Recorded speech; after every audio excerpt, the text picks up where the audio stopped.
Happy Wednesday, Hopper fans.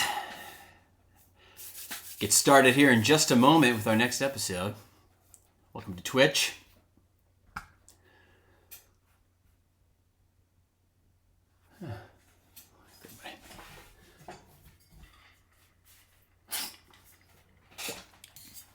Big Dan, first time chatter. Hello, how we doing? Thanks for joining us on the Twitch stream today.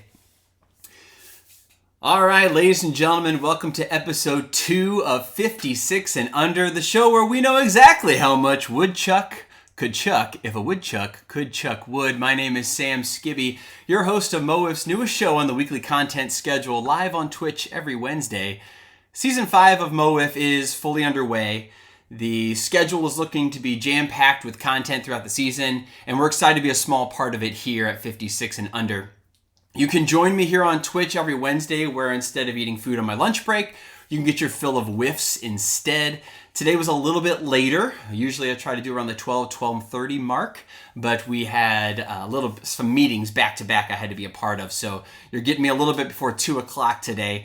Don't forget to subscribe to the Mo WIFF Twitch channel and hit that bell on Twitch to be notified when we do go live, because like I said, not quite sure when on Wednesdays we will go live, but we are live back indeed again. So lunch break, yes, a little hungry, but you know, I'd rather be talking whiffs with you all. I know last week we had some growing pains with this show. If you didn't join us live, you actually missed out on our pilot episode. You can kind of blame Jason Worstenholm for that. He didn't make the correct mark. Oh, Jason, you're on. Sorry, I didn't mean to throw you under the bus there. But we kind of have that figured out now, so this will be loaded back on YouTube. So if you missed the live, then you will be able to watch this over again on YouTube afterwards, starting this week. So our week 2, just like the Mo WIFF season, how we had a rain out in week 2, week 3 became week 2, week 2 of 56 and Under will be some of your week 1. So I just wanted to kind of do a quick recap of the name and the logo and how everything kind of played out. But first, the logo up here in the corner, thanks to Brian Hunter for making the logo of 56 and Under. A few things about the logo, obviously the same colors for Mo WIFF, same colors as Fast Pitch, same font as the Fast Pitch from Monday Nights with Jason Worstenholm. The 5 and the 6, if you kind of look at it, almost look like an S and an S, meaning for Sam Skibbe, so 56 and Under with Sam Skibbe. We also want to thank Brian Hunter for the opening edit. Let me play that for you again right now.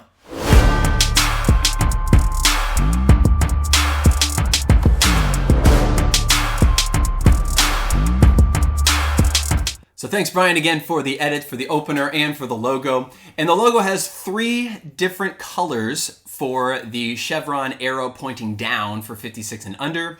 Those 3 will pay homage to the 3 Up, 3 Down podcast, which is on Tuesdays.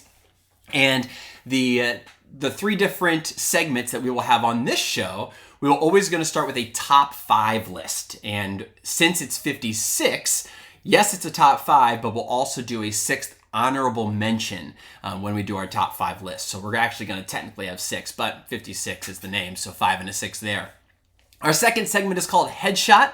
And for those of you that don't know, this year in Mo WIFF, every time that there is a headshot in the league from a pitcher to a batter hits them in the head, they have the option of getting first base for free. So, yes, Patrick Bowman, thanks for joining us as well. Yes, welcome everybody to the show. So Headshots, the second segment we'll get to in just a moment. And then our over-under predictions. Over-under predictions are going to be from the season, from each week to week. I'll have different over-unders, and each line will be set at 5.5, in the middle of 5 and 6. Questions are already coming in the chat, so thank you so much. If you want to interact with me, I have the chat pulled up, so I'll be able to kind of chat with you and answer any questions. Usually I'll take some questions at the end, or we'll kind of do some last minute things, but if there's something that's pertinent that comes up, be glad to have your questions on the show for what's happening and going on. This week's top 5 list is going to be something different. Last week we had opening day performances because we tried to go back to all of the first 4 seasons and talk about the great performances that have been done on opening day. And did any of the season 5 performances make it in to that top 5? So thank you for joining us last week as well for that top 5 list. This week, I have something a little bit special. We're going to go to the Mr. Irrelevance. We have had 5 seasons. So we have had 5 Mr. Irrelevance in our drafts from season 1 to season 5.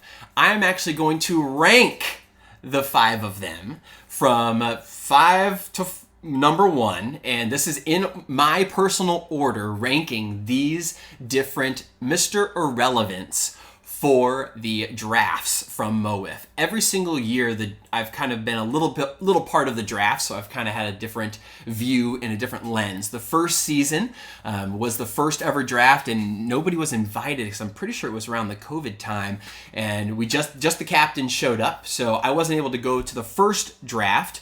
But it was interesting to see how the team started and played out. And then each year since, I've been the host of the draft. So kind of went back, made sure I had all the right Mr. Irrelevance for all the drafts. So here are from 5 to 1, and then we'll do the honorable mention at the end. Number 5, from season 4, I have Aiden Russell, who was drafted by the Melonheads. He was Mr. Irrelevant from season 4. The reason he is my number 5 pick is because he never played a game of wiffle ball. And he is, Jason Worsholm's getting his jersey. So the Aiden Russell is my number 5 pick from the Melonheads simply because he never played a game. He was the 15-year-old that signed up, and famously, I can remember from his draft board, he's never played professional wiffle ball, but he has had some backyard experience. So which one among us has had that professional experience? Let's be honest. So Aiden Russell, 15-year-old, now 16 probably, and actually we've had some 16, 17-year-olds in the league, so maybe he should come back and join. But Aiden Russell never got his chance, so he comes in at number 5. My number 4 is also another player who has not had his chance yet, and that is Coulter Rance, who was drafted this year by the Archers, simply because we haven't seen him yet. I know the Queen City Wiffle Ball League in Springfield, Missouri, at one point, I've been talking with them before, so they had some prowess in the Springfield area, and Coulter Rance sent some video, and seems like he's got some good velo, some good movement. Will we see him in an Archers uniform this year, or will he be that next Aiden Russell? Hoping we see Coulter Rance come up. That's why that potential puts him at the number 4 spot on my list in this top 5 for Mr. Irrelevance. My number 3 spot comes from season 3, and that is Jake Wilson of the Bombers. So coming in at number 3, Jake Wilson of the Bombers. Jake Wilson played 2 seasons in MO WIFF. In the first season, he played 15 games between the Bombers and then was traded to the Purge in that midseason trade. He hit 3 home runs and 10 RBIs and had an OBP of 280, so on base just under 3 out of 10 at-bats for him. 3 out of 10 plate appearances, excuse me. In year 2 for the Kings, played every single game for the Kings. So Jake Wilson showing up for his team when needed. 1 home run, 6 RBIs, and then OBP still over 200 for him. So for a 2-year stretch, he was one of the most consistent players for any team that could show up and be a part of MO WIFF. So Jake Wilson showing up right in the middle in my number 3 spot from season 3 with the Bombers, Purge, and Kings. Excuse me. Heading into our top 2 spots, number 2 and number 1 were tricky for me because it could have gone either way for many different reasons. But number 2, I'm going to go with the season 1 Mr. Irrelevant, Mr. Dalton Lung of the Bombers. Now, Dalton has a different career path. He has played all 4 seasons of the past and just got picked up on the Melonheads for season 5. So Dalton Lung comes in at my number 2 on my Mr. Irrelevant list from the Bombers from season 1. Talk a little bit about Dalton. 78 career games played. There's so many players in this league that may never get to that number. 78 career games played. He has 2 playoff appearances and 1 championship. The only player on this list that has a championship with the Bombers from season 1. And obviously signing with the Melonheads this year in 2025, a recent signing to kind of bolster that lineup with some injuries. And he has yet to make his debut. Will that be this Thursday for the Melonheads? We will wait and see.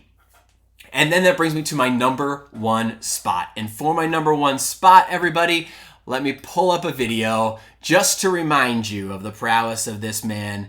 Here is my number one. If I can figure out how to get here. Here we go.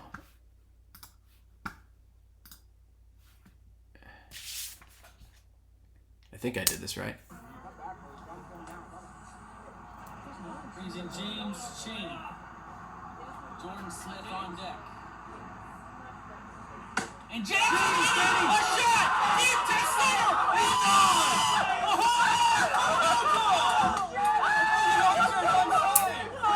And just like that, it's 2 Archers! I don't even know if that worked. Unbelievable! Didn't get the start in game 2. Well, it just shows you all that, and then I don't know why this is working. It's like freezing on me here. That's weird. Well, for those of you that could not see, it's James Cheney hitting a home run off Gus Skibbe. I don't know if you heard it, but maybe not. Doesn't need to.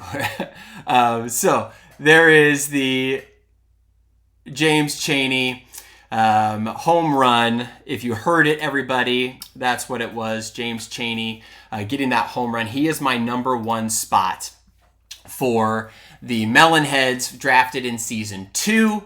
And he is the Skibbe killer, as some would say, is the only person to hit a home run off of both Skibbe brothers in MO WIFF history. The only other person who right now has a chance to do that has hit one off of Gus, it would be Jake Keller. And the people, many long list of people that have hit a home run off of me have a chance to hit one off Gus when he shows up maybe during his weeks here too. But James Cheney, the only person in MO WIFF history to hit a home run off both Skibbes. And James Cheney had 47 games played, 2 playoff appearances between the Melonheads and the Archers, and 8 career home runs and 22 RBIs. James Cheney is my number one Mr. Irrelevant player. Congratulations, James Cheney. And we wish that you found a spot coming back. Maybe it'll be whoever plays the mojo next when when myself and Gus both show up to a week. Maybe you'll see James Cheney signing and ready to go on a roster. Who knows? And my honorable mention, yet again, another Melonhead, not a Mr. Irrelevant, but somebody who did join the league last year just for 2 games, Mr. Charlie Bennett. Yes, for those of you that don't know, Charlie Bennett was signed to the Melonheads when the Melonheads were desperately seeking anybody to join their roster. The Charlie Bennett, 2 games played, 3 innings pitched, and 6 at-bats. He had some potential on the mound. If he stuck with it, could have maybe put something together. So Charlie, congratulations, making our honorable mention, a name that not many people will know and may not have a lot of historical meaningfulness for the MO WIFF history. But Charlie Bennett, welcome to the 56 and Under podcast. All right, so yes, Sam Eichenlaub, first time chatter. Welcome Eichenlaub91 to the stream. I love your comment, and yes, Jason is correct. It's on a different channel. For all of you that were listening for our top 5, so far we've had 2 top 5s. If there's any suggestions of top 5s you want to see out there, I heard one from Big Dan that said, who are the number 1 draft picks in MO WIFF history? That'd be great to go back and look at all the number 1s, maybe towards the end of the season when we get more in depth with our current number 1 pick, Josh Wheeler. But Josh Wheeler already proving to be such a prowess on the mound and one of those rookies that's going to make a huge impact on this league. And I feel like all the number 1 picks have continuously made that mark on the league. So that would be a tough top 5 list to go through. So that's our top 5 for this week. Let's go now to segment number 2. And segment number 2 is everyone's favorite one, Headshot.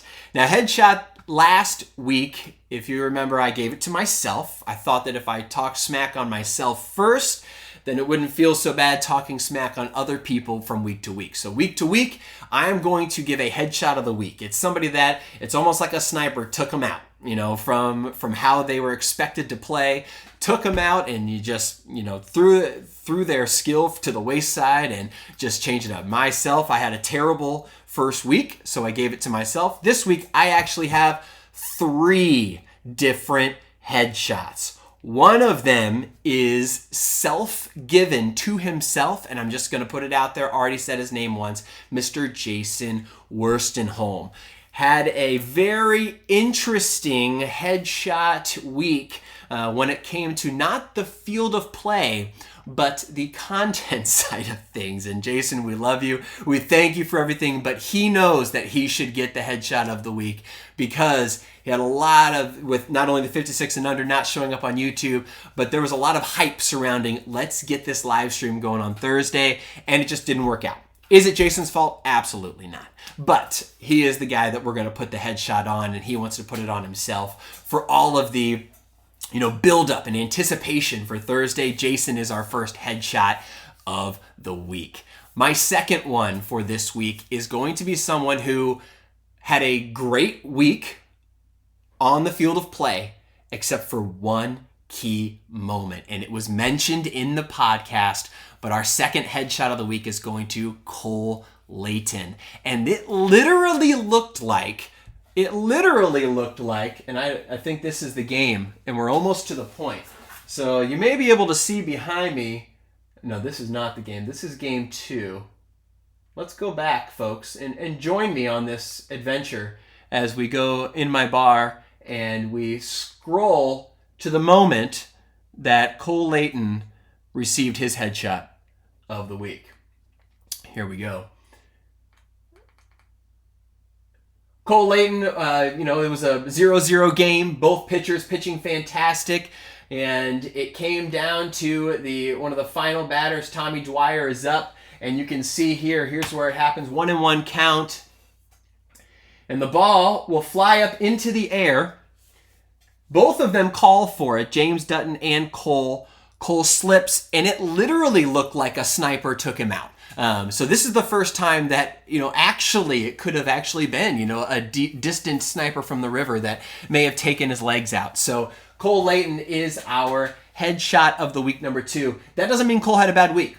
Cole was probably the most consistent hitter for his team, going 1 for 3, had 4 walks, the only person that got on base in the first game. So was having a great job at the plate. Just couldn't get it done like the first week with the home run, but it was costing the Mambas the game with that miscommunication. James Dutton calls it, Cole calls him off, James goes away, and then it was slippery out there and Cole fell. But are we going to blame it on the slippery slope, or are we going to blame it on, that sniper that just got him with the headshot? So Cole Layton, headshot number 2. And my headshot number 3, folks, my headshot number 3 goes to the entire league on the offensive side of the ball. Yes, you heard it here. The next headshot is to MO WIFF League Season 5 offense. And that is because in 8 games so far that have been played, there have been 5 games that have ended in a 1-0 game. There has been 1 2-0 game, 1 3-0 game, and 1 0-0 game in regulation. Hasn't finished yet. We know somewhat of the score, and we know that there were runs scored, but let's be honest, those were bases loaded. That's a 0-0 game. So technically, there have only been 10 runs scored in regulation in 8 games from 16 total teams. 10 runs from 16 teams. So that is my overall headshot of the week for the entire MO WIFF offense. Yes, for Justin Hall saying, way to go pitchers. Pitchers are doing fantastic, but are we going to get bored? Are we going to get complacent? Are we, as a league, going to try to find ways to get this offense going? Do we have to move the mound back? Do we have to do something different? Are we going to get the Bob Gibson treatment to MO WIFF at some point? Because this 1-0 games, yes, it's exciting to watch sometimes. It's exciting when you're a pitcher and in it. But I can tell you, being a fielder in those, being a bystander in those, sometimes can get boring. So here's my call.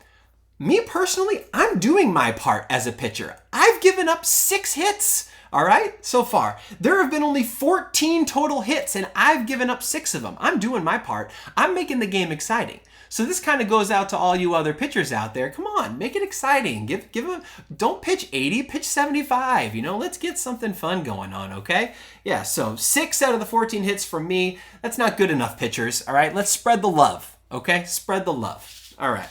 So to all of you offensive players out there, y'all suck. Yes, that's right, Jason. All right. Now we're going to move on, folks. Those are our headshots of the week. If you have any other headshots from your week that I may have missed, let me know in the comments. Or if you're thinking who might be next week's headshots of the week. You know, I'm already kind of thinking, all right, who's expected to do well? There's so many great pitchers, so many great hitters that are coming up in this next one. And we're going to talk about those in our next segment with our prediction over and under. Every single time I'm going to set a line at 5.5. The Vegas line for 56 and under is always set at 5.5. And I'm going to try and do one for each series every time. Now, for this first one, or for the first week, excuse me, we had 5.5 runs total scored in regulation for the Mambas and the Bombers. And there were a lot of people in the chat that were saying over for that one, if you remember. A lot of people are saying, oh, it's going to be over. The second pitchers are kind of unknown. Johnny Gunn's first start, Caden Rice's first start. Who knows what's going to be? Maybe a lot of walks. Obviously, that first one with Cam and James might be a 1-0 game, which it was. But then are we going to see more runs? So 5.5 was that line, and it hit the under big time. There were only 2 runs scored total. And then we had 5.5 players that would get a hit in the Mojo and King series. So 5.5 different players that would get a hit, which also hit the under. Only 4 players got a hit in that series. So that is 2 of them that quickly have gotten the under. Will that be the case? Is 5.5 just too high of a line for the 56 and under predictions podcast? Will we have to change that eventually and maybe scrap this segment altogether? We'll find out as we get more data throughout the next couple of weeks. But here are your week 3. Coming up this week is going to be week 3, technically, of Mo WIFF, the 3rd week of play. And here are yours for this one. My first one is one of my favorites here because this is Archer's Melonheads. This is a series I'm looking forward to. Unfortunately, I cannot be there on Thursday, this coming Thursday. My birthday's coming up. Have an exciting couple days planned with maybe going out of town with the old wife. So we're going to have some fun together. We're going to go out of town, maybe do something during the day. Who knows? Without Friday, there's no school Friday for the Good Friday, or Easter apparently is coming up. So taking some time off. So won't be there on Thursday, but still excited to watch this game between the Archers and the Melonheads. A lot of trash talking already happened. So using that trash talk, I already have set this line, and this is going to be an interesting one. I'm excited to see what the chat says. But 5.5 innings pitched for Rory and Jason, the captains, combined. So I want to see in the chat, what do you all think? 5.5 innings pitched. Will the Melonheads bait Rory into pitching? So will he have some? And will Jason have to pitch for the first time this year? So will it be an under? And obviously in the chat, Jason saying Rory's soft. I still think that's that Melonhead's ploy trying to get him to pitch. So will we see Rory maybe take the ball for a couple innings? And will Jason also take the ball too? So I know there's some pitching. Is Ryan O'Rear going to be there for the Melonheads this year? Jordan has expressed that he doesn't want to pitch every single week for the Melonheads and doesn't want to be, over and over pitching that same time. But you got to assume that Jordan's going to be taking the ball for one of the games. Will Jason have to take that other game? And then it comes down to, will the Archers go with Tony, and will James Klein be pitching another full game again? Will Tony try to take the ball and beat the Melonheads, or will Rory step up and say, you know what, I'm going to take him out and show him what's up? So who knows? 5.5 is the innings pitch line for Rory and Jason combined. Let's see what it's going to be. And my other one for the other series between the Purge and the Thunderbirds is 5.5, another pitching one.